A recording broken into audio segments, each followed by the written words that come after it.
എല്ലാവർക്കും നമസ്കാരം. ഇന്നത്തെ റെസിപ്പി പെരുന്നാൾ സ്പെഷ്യൽ ബീഫ് ബിരിയാണിയാണ്. കോഴിക്കോട് സ്റ്റൈൽ ബീഫ് ബിരിയാണി റെസിപ്പിയാണ്. എങ്ങനെയാണ് ചെയ്യുന്നതെന്ന് നോക്കാം. ഈ ഒരു ബിരിയാണി തയ്യാറാക്കിയിട്ടുള്ളത് 4 കപ്പ് അരി അല്ലെങ്കിൽ 1/2 കിലോ അരി ഉപയോഗിച്ചിട്ടാണ്.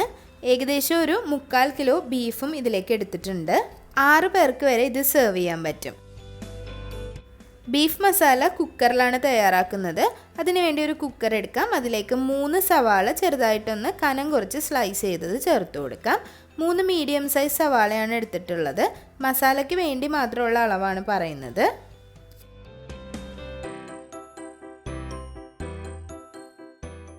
ഇനി ഇതിലേക്ക് 2 തക്കാളി ചെറുതായി അരിഞ്ഞത് ചേർത്ത് കൊടുക്കാം. 8 പച്ചമുളക് ചെറുതായിട്ടൊന്ന് ചതച്ചെടുത്തതാണ് ചേർത്ത് കൊടുക്കുന്നത്. 2 ടേബിൾ സ്പൂണാണ് ചേർത്തിട്ടുള്ളത്. ബാക്കിയുള്ള 1 ടേബിൾ സ്പൂൺ മാറ്റി വെച്ചിട്ടുണ്ട്. അത് നമുക്ക് ചോറിലേക്ക് ആവശ്യമുണ്ട്. 2 ടേബിൾ സ്പൂൺ മാത്രം ഈ ഒരു സമയത്ത് ചേർത്ത് കൊടുക്കാം. 2 ടേബിൾ സ്പൂൺ ഇഞ്ചി വെളുത്തുള്ളി അരച്ചത് ചേർത്ത് കൊടുക്കാം. 2 തണ്ട് കറിവേപ്പില ചേർത്ത് കൊടുക്കാം. 1/2 കപ്പ് മല്ലിയില ചെറുതായിട്ടൊന്ന് ചോപ്പ് ചെയ്തത് ചേർത്ത് കൊടുക്കാം. 1/4 കപ്പ് പുതിനയിലയും ചെറുതായൊന്ന് ചോപ്പ് ചെയ്തത് ചേർത്ത് കൊടുക്കാം. മല്ലിയിലയുടെ പകുതി പുതിനയില എടുത്താൽ മതിയാവും. ഒരു പകുതി നാരങ്ങ ഒന്ന് പിഴിഞ്ഞു കൊടുക്കുക, അല്ലെങ്കിൽ 1 ടേബിൾ സ്പൂൺ നാരങ്ങ നീര് ചേർത്ത് കൊടുക്കാം. 2 ടേബിൾ സ്പൂൺ തൈര് ചേർത്ത് കൊടുക്കാം.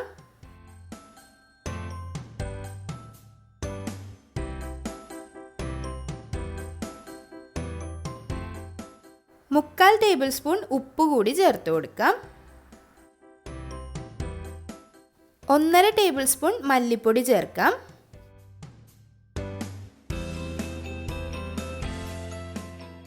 1/2 ടീസ്പൂൺ മഞ്ഞൾപ്പൊടി ചേർത്ത് കൊടുക്കാം. 1/2 ടേബിൾ സ്പൂൺ ഗരം മസാല അല്ലെങ്കിൽ ഏതെങ്കിലും ഒരു മീറ്റ് മസാല ചേർത്ത് കൊടുക്കാം. 1/4 ടേബിൾ സ്പൂൺ കുരുമുളക് പൊടി ചേർത്ത് കൊടുക്കാം. ഈ മസാലകളെല്ലാം കൈകൊണ്ട് നല്ലതുപോലെ ഒന്ന് മിക്സാക്കി കൊടുക്കുക. ആദ്യം നല്ലതുപോലെ എല്ലാ മസാലകളും ആ ഒരു തക്കാളിയും സവാളയും ഒക്കെ മിക്സാക്കിയതിന് ശേഷം മാത്രമാണ് ബീഫ് ചേർത്ത് കൊടുക്കേണ്ടത്.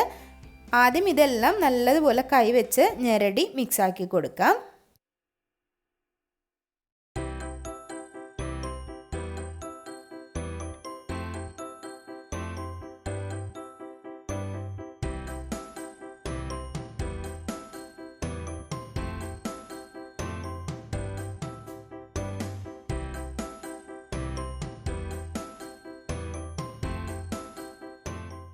ഈ ഒരു ബിരിയാണിയിലേക്ക് 750 ഗ്രാം ബീഫാണ് എടുത്തിട്ടുള്ളത്. 3/4 കിലോ പോത്താണ് എടുത്തിട്ടുള്ളത്.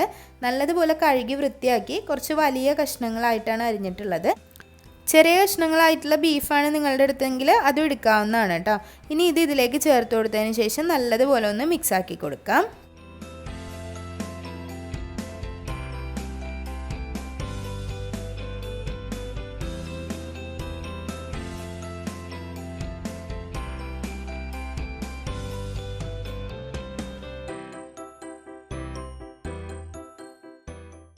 എല്ലാം നന്നായി യോജിപ്പിച്ചതിന് ശേഷം അതിലേക്ക് കുറച്ച് വെളിച്ചെണ്ണ കൂടി ചേർത്ത് കൊടുത്തിട്ട് ഒന്നുകൂടി നന്നായി മിക്സാക്കി കൊടുക്കാം. ഒരു 2 ടേബിൾ സ്പൂൺ വെളിച്ചെണ്ണ ഈ ഒരു സമയത്ത് ചേർത്ത് കൊടുക്കാം. വേറെ ഓയിലൊന്നും ചേർക്കണ്ട, വെളിച്ചെണ്ണ മാത്രം ചേർത്ത് കൊടുത്താൽ മതിയാവും. നമ്മളിതിലേക്ക് എരിവിന് വേണ്ടി മുളക് പൊടി ചേർത്തിട്ടില്ല, പകരം പച്ചമുളകാണ് ചേർത്തിട്ടുള്ളത്. അതുകൊണ്ടാണ് ഒരുപാട് കളറില്ലാത്തത്. പിന്നെ ബിരിയാണിക്ക് പൊതുവെ കളർ ഒരുപാട് ആവശ്യമില്ല. നല്ലതുപോലെ മിക്സാക്കിയതിന് ശേഷം ഒരു 10 മിനിറ്റ് മാറ്റി വയ്ക്കുക. ഒരു അരമണിക്കൂറൊക്കെ സമയം ഉണ്ടെങ്കിൽ മാറ്റി വയ്ക്കുന്നത് നല്ലതാണ്. ആ മിക്സ് ചെയ്തതെല്ലാം ഒരു ബീഫിലേക്ക് നന്നായി പിടിച്ച് കിട്ടും. അതിനുശേഷം ഇത് വേവിച്ചെടുക്കണം. വേവിച്ചെടുക്കേണ്ടത് ആദ്യത്തെ 2 വിസിൽ ഹൈ ഫ്ലെയിമിൽ വെച്ച് അടുപ്പിക്കുക. അതിനുശേഷം ഏറ്റവും ചെറിയ തീയിലിട്ട് വേണം ബീഫ് വേവിച്ചെടുക്കാൻ. സ്ലോ കുക്ക് ചെയ്യുമ്പോഴാണ് ബീഫ് നല്ല സോഫ്റ്റ് ആവുന്നതും അതുപോലെ നല്ല ടേസ്റ്റി ആയിട്ട് കിട്ടുന്നതും. പ്രത്യേകിച്ച് ബിരിയാണിക്കൊക്കെ നമ്മൾ ചെയ്യുമ്പോൾ എപ്പോഴും സ്ലോ കുക്ക് ചെയ്ത് തന്നെ ബീഫ് വേവിച്ചെടുക്കണം. അപ്പോഴാണ് കറക്റ്റ് ടെക്സ്ചറിൽ ബീഫ് കിട്ടുക. ലോ ഫ്ലെയിമിൽ 4 മുതൽ 6 വരെ വിസിൽസിൽ ബീഫ് വെന്ത് കിട്ടും. ഓരോരുത്തർ ബീഫ് അനുസരിച്ച് വ്യത്യാസം ഉണ്ടാവും. ബീഫ് വെന്ത് കിട്ടുന്ന സമയം കൊണ്ട് റൈസ് തയ്യാറാക്കാം. അതിനുവേണ്ടി ഒരു പോട്ട് എടുക്കാം. അതിലേക്ക് 2 ടേബിൾ സ്പൂൺ നെയ്യാണ് ചേർക്കുന്നത്. കൂടെ 2 ടീസ്പൂൺ ഓയിൽ കൂടി ചേർക്കണം. ഏതെങ്കിലും ഒരു റിഫൈൻഡ് ഓയിൽ ചേർത്താൽ മതിയാവും. അതിലേക്ക് ഒരു സവാള നല്ല കനം കുറച്ച് ചെറുതായി സ്ലൈസ് ചെയ്ത് ചേർത്ത് കൊടുക്കാം. സാധാരണ ഫ്രൈഡ് ഓണിയൻ ചെയ്യാൻ വേണ്ടിയിട്ടാണ്. നല്ലതുപോലെ ഒന്ന് ഗോൾഡൻ ബ്രൗൺ കളർ ആവുന്നിടം വരെ ഒന്ന് വറുത്തെടുക്കാം.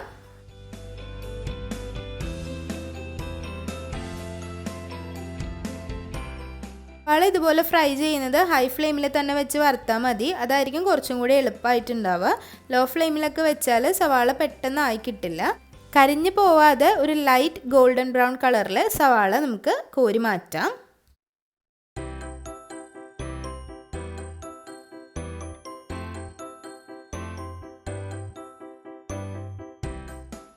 ഇനി ഇതേ എണ്ണയിലേക്ക് ഒരു കൈപ്പിടി കാഷ്യൂനട്ടും ഒരു കൈപ്പിടി കിസ്മിസും ചേർത്ത് കൊടുക്കുന്നുണ്ട്. അതൊക്കെ നിങ്ങളുടെ അളവിനനുസരിച്ച് ചേർത്ത് കൊടുക്കാം. അല്ലെങ്കിൽ ഒരു 1/4 കപ്പ് വീതം രണ്ടും ചേർത്ത് കൊടുത്ത് നല്ലതുപോലെ ഒന്ന് ഫ്രൈ ആക്കി എടുക്കുക. ഇതും വളരെ പെട്ടെന്ന് ആയി കിട്ടും. എണ്ണ നല്ല ചൂടായിരിക്കും. അതുകൊണ്ട് തന്നെ വളരെ പെട്ടെന്ന് ഒരു മിനിറ്റിൽ താഴെ എടുക്കുള്ളൂ. ഇത് പെട്ടെന്ന് തന്നെ ഫ്രൈ ആയി വരും. ഒരുപാട് കരിഞ്ഞു പോവാതെ ഇതും പെട്ടെന്ന് മാറ്റി വയ്ക്കാം. ഇതേ എണ്ണയിലേക്ക് കുറച്ച് സ്പൈസസ് ചേർക്കാം. ഒരു 10 ഏലക്കായ ചേർത്ത് കൊടുക്കാം. ഫ്ലെയിം ഒന്ന് കുറച്ചിട്ടിട്ട് വേണം സ്പൈസസ് ചേർക്കാൻ. ഒരു കഷ്ണം പട്ട ചേർത്ത് കൊടുക്കാം. ഏകദേശം ഒരു 10 ഗ്രാമ്പു കൂടി ചേർത്ത് കൊടുക്കാം. നേരത്തെ മസാലയിൽ യൂസ് ചെയ്തതിന് ബാക്കി ഉണ്ടായിരുന്ന മുളക് ചതച്ചത്, പച്ചമുളക് ചതച്ചതും ഒരു 1/4 ടീസ്പൂൺ ഇഞ്ചി വെളുത്തുള്ളി പേസ്റ്റും കൂടി ഇതിലേക്ക് ചേർത്ത് കൊടുക്കണം. ഒരുപാട് ചേർക്കണ്ട, വളരെ കുറച്ച് മാത്രം മതിയാവും. ഇനി ഇത് നല്ലതുപോലെ ഒന്ന് മിക്സാക്കി കൊടുക്കുക. ചെറിയ തീയിൽ വെച്ച് ഇതൊന്ന് റോസ്റ്റ് ആയതിനു ശേഷം റൈസിന് വേണ്ടിയുള്ള വെള്ളം ചേർത്ത് കൊടുക്കാം. 4 കപ്പ് അരിയാണ് എടുക്കുന്നത്. 4 കപ്പ് ജീരകശാല കൈമ റൈസാണ് എടുത്തിട്ടുള്ളത്. അതുകൊണ്ട് 6 കപ്പ് വെള്ളമാണ് ചേർത്തിട്ടുള്ളത്. 1 കപ്പ് അരിക്ക് 1.5 കപ്പ് വെള്ളം എന്നുള്ള കണക്കിന് സാധാരണ നോർമൽ വാട്ടറാണ് എടുത്തിട്ടുള്ളത്, ചൂടുവെള്ളമല്ല. ഇനി ഇത് നല്ലതുപോലെ ഒന്ന് തിളച്ച് വരണം. ഇനി ഇതിലേക്ക് ആവശ്യത്തിനുള്ള ഉപ്പ് ചേർത്ത് കൊടുക്കാം. ഏകദേശം ഒരു 2 ടീസ്പൂൺ ഉപ്പൊക്കെ ചേർത്ത് കൊടുക്കാം. അതിനുശേഷം ഉപ്പ് നോക്കിയതിന് ശേഷം ആവശ്യമുണ്ടെങ്കിൽ മാത്രം ചേർത്ത് കൊടുക്കുക. ഒന്ന് മിക്സ് ചെയ്ത് കൊടുക്കുക. മിക്സ് ചെയ്യുമ്പോൾ ടേസ്റ്റ് ചെയ്ത് നോക്കുക. ഉപ്പ് ടേസ്റ്റ് ചെയ്യുമ്പോൾ ഉപ്പ് എപ്പോഴും കുറച്ച് മുന്തി നിൽക്കണം. എന്നാൽ മാത്രമേ ചോറ് വെന്ത് വരുമ്പോൾ ചോറിലേക്ക് ആ ഉപ്പ് നല്ലതുപോലെ പിടിച്ച് കിട്ടുള്ളൂ. വെള്ളം നല്ലതുപോലെ തിളച്ചതിന് ശേഷം മാത്രം അരി ചേർത്ത് കൊടുക്കുക. അരി നന്നായി കഴുകി ഊറ്റി വെച്ചിട്ടുള്ള അരിയാണ്, നേരത്തെ കുതിർത്തി എടുത്തിട്ടില്ല. 4 കപ്പ് റോസ് ബ്രാൻഡ് കൈമയാണ് ഞാൻ ഉപയോഗിക്കുന്നത്. കോഴിക്കോട് സ്റ്റൈല് ബിരിയാണി ചെയ്യുമ്പോൾ എപ്പോഴും ചെറിയ അരി എടുക്കുന്നതായിരിക്കും നല്ലത്. പൊതുവേ മലബാറിലേക്ക് ചെറിയ അരിയുള്ള ബിരിയാണിയാണ് കൂടുതലായിട്ടുള്ളത്. വലിയ ബസ്മതി അരിയുള്ള ബിരിയാണി ഉറപ്പായിട്ട് ഞാൻ ഒരെണ്ണം പോസ്റ്റ് ചെയ്യുന്നുണ്ട്. നിങ്ങൾക്ക് ഇതിന് പകരം ബസ്മതി അരി എടുക്കാവുന്നതാണ്. ബസ്മതി അരി എടുക്കുകയാണെങ്കിൽ ഒരു അരമണിക്കൂർ കുതിർത്തി വെച്ചതിന് ശേഷം മാത്രം ഉപയോഗിക്കുക. അതുപോലെ അരി വേവിച്ച് ഊറ്റിയെടുത്ത് ആണ് ഉപയോഗിക്കേണ്ടത്. അതുപോലെ അരിക്ക് നല്ലൊരു സോഫ്റ്റ്നെസ് വരാൻ വേണ്ടി ഒരു 1/4 കപ്പ് പാല് ചേർത്ത് കൊടുക്കുക. തേങ്ങാപ്പാൽ ഉണ്ടെങ്കിൽ തേങ്ങാപ്പാൽ ചേർക്കാം. ഇതിപ്പോൾ ഞാൻ സാധാരണ പാലാണ് ചേർത്തിട്ടുള്ളത്. ഇനി ഈ ഒരു അരിയും കൂടി ചേർത്തതിന് ശേഷം ഇതൊന്ന് തിളച്ച് വരണം. തിള വന്നതിന് ശേഷം മാത്രം ഇതൊന്ന് മൂടി വയ്ക്കുക. തിള വരാതെ മൂടി വയ്ക്കരുത്.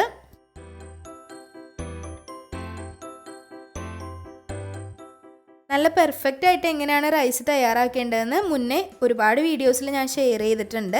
എന്നാലും ഇതുപോലെ അരി ഇട്ടതിന് ശേഷം നല്ലതുപോലെ തിള വരണം. തിള വന്നതിന് ശേഷം മൂടി വയ്ക്കുക. ആദ്യത്തെ ഒരു 2 മിനിറ്റ് നല്ല ഹൈ ഫ്ലെയിമിൽ തന്നെ വയ്ക്കുക. അപ്പോഴാണ് ഇതുപോലെ നന്നായി തിള വരുന്നത്. തിള വന്നതിന് ശേഷം ഒരു മീഡിയം ഫ്ലെയിമിലേക്ക് മാറ്റി കൊടുക്കുക. ആദ്യത്തെ ഒരു 7 മിനിറ്റ് മീഡിയം ഫ്ലെയിമിൽ വെച്ചതിന് ശേഷം നല്ലതുപോലെ ഇതൊന്ന് വെന്ത് വരും. ഏകദേശം ഒരു 80-85% കുക്കായിട്ടുള്ള റൈസ് ആയിരിക്കും. ഒരു 7 മിനിറ്റ് കഴിയുമ്പോൾ തുറന്ന് നോക്കുമ്പോൾ നമുക്ക് കാണാൻ സാധിക്കുക. കുറച്ച് വെള്ളം ഉണ്ടാവും, ചെറിയൊരു ജലാംശം ഉണ്ടാവും. ആ ഒരു സമയത്ത് ചെറിയ തീയിലിട്ടിട്ട് അടച്ച് വയ്ക്കുക. ഒരു 5 മിനിറ്റ് കൂടെ ഏറ്റവും ചെറിയ തീയിൽ, ലോ ഫ്ലെയിമിൽ അല്ലെങ്കിൽ സിമ്മിലിട്ട് വെച്ചാൽ ഈ ഒരു റൈസ് കറക്റ്റായിട്ട് കുക്കായിട്ടുണ്ടാവും. ഒന്നൊന്നിൽ ഒട്ടാതെ തന്നെ കുക്കായി കിട്ടും. 10 മുതൽ 12 മിനിറ്റ് വരെ എടുക്കുള്ളൂ കറക്റ്റായിട്ട് ഇത് കുക്കായി വരാൻ. ചെറിയ തീയിലാണ് അവസാനം ഇടേണ്ടത്. തീ കൂട്ടിയിട്ടാൽ അടിയിൽ പിടിക്കാനുള്ള ചാൻസ് ഉണ്ട്. ഏറ്റവും ചെറിയ തീയിലിട്ട് കുക്കാക്കി എടുത്തിട്ടുണ്ട്. നല്ലപോലെ റെഡിയായി വന്നിട്ടുണ്ട്. ഏകദേശം 95% ഈ ഒരു റൈസ് കുക്കായിട്ടുണ്ട്.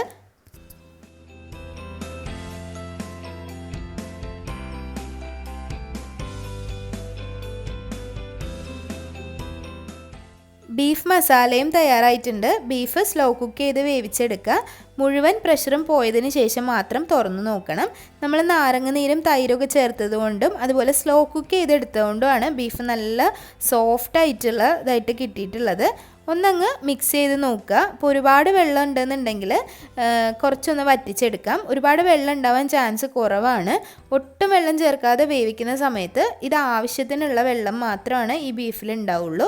ബീഫിൽ നിന്ന് തന്നെ ഇറങ്ങി വന്നിട്ടുള്ള വെള്ളമായിരിക്കും. വെള്ളം നേരത്തെ ചേർത്ത് വേവിക്കുന്നവരാണെങ്കിൽ ഒന്ന് വറ്റിച്ചെടുക്കുക.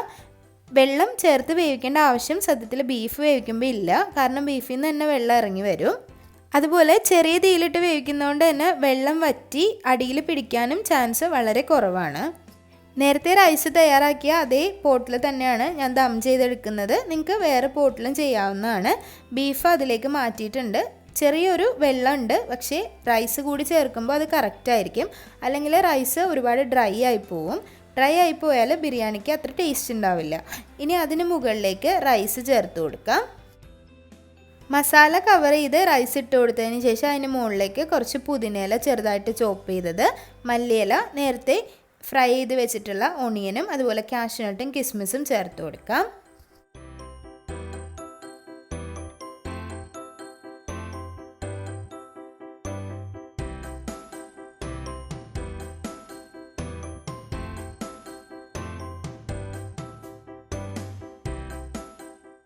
അടുത്ത ലെയറായിട്ട് കുറച്ചുകൂടി ബാക്കിയുള്ള റൈസ് ചേർത്ത് കൊടുക്കുക.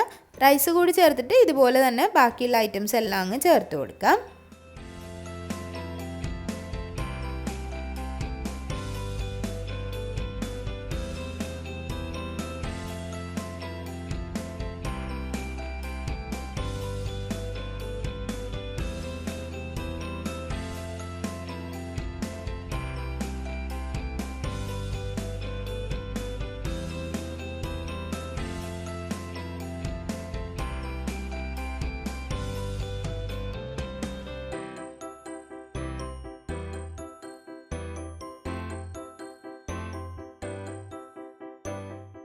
ഗാർണിഷ് ചെയ്തതിന് ശേഷം ഇനി അതിന് മുകളിലേക്ക് ഒരു 2 ടേബിൾ സ്പൂൺ നെയ്യ് കൂടി ചേർത്ത് കൊടുക്കണം.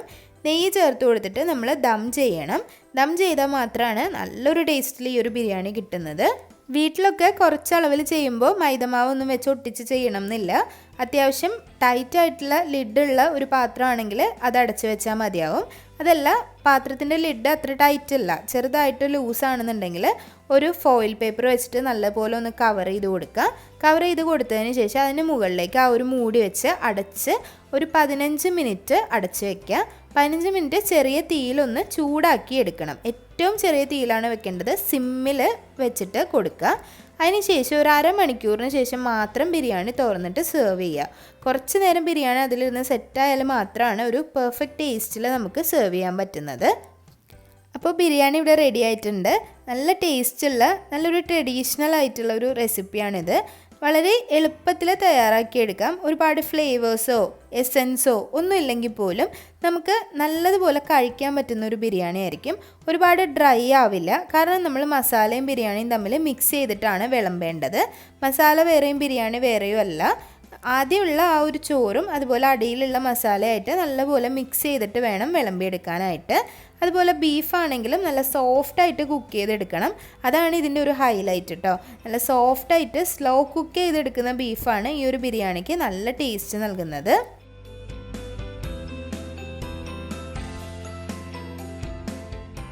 ഇതിനു മുമ്പും പലതരത്തിലുള്ള ബിരിയാണി റെസിപ്പീസ് അപ്ലോഡ് ചെയ്തിട്ടുണ്ട്. പക്ഷേ ഈ ഒരു ബിരിയാണി എപ്പോഴും സ്പെഷ്യലാണ്. നല്ലൊരു കോഴിക്കോടൻ സ്റ്റൈൽ ബിരിയാണിയാണ്.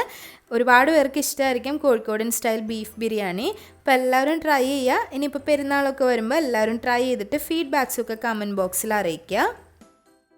ഇതിൻ്റെ കൂടെ തൈര്, റെയ്ത്തയോ സാലഡോ അല്ലാന്നുണ്ടെങ്കിൽ ചട്നിയോ ഉപയോഗിക്കാം. പുതിന ചട്നിയും നമുക്ക് സൈഡായിട്ട് സെർവ് ചെയ്യാവുന്നതാണ്. അതുപോലെ അച്ചാറും സെർവ് ചെയ്യാം. ബിരിയാണിയുടെ കൂടെ സെർവ് ചെയ്യാൻ പറ്റുന്ന ബീട്രൂട്ട് പിക്കിളിൻ്റെ റെസിപ്പി കഴിഞ്ഞ വീക്കിൽ അപ്ലോഡ് ചെയ്തിട്ടുണ്ട്. അതിൻ്റെ ലിങ്ക് ഞാൻ ഡിസ്ക്രിപ്ഷൻ ബോക്സിൽ കൊടുക്കാം. അതും കൂടി ഒന്ന് ചെക്ക് ചെയ്യുക. ഈ ഒരു ബിരിയാണി റെസിപ്പി എല്ലാവർക്കും ഇഷ്ടമായെന്ന് വിചാരിക്കുന്നു. വീഡിയോസൊക്കെ ഇഷ്ടമാവുന്നുണ്ടെങ്കിൽ ലൈക്ക് ചെയ്യുക, ഷെയർ ചെയ്യുക, സബ്സ്ക്രൈബ് ചെയ്യുക. അതുപോലെ നിങ്ങളുടെ ഫ്രണ്ട്സിനും ഫാമിലിക്കും ഒക്കെ ഒന്ന് ഇതൊന്ന് ഷെയർ ചെയ്ത് കൊടുക്കുക.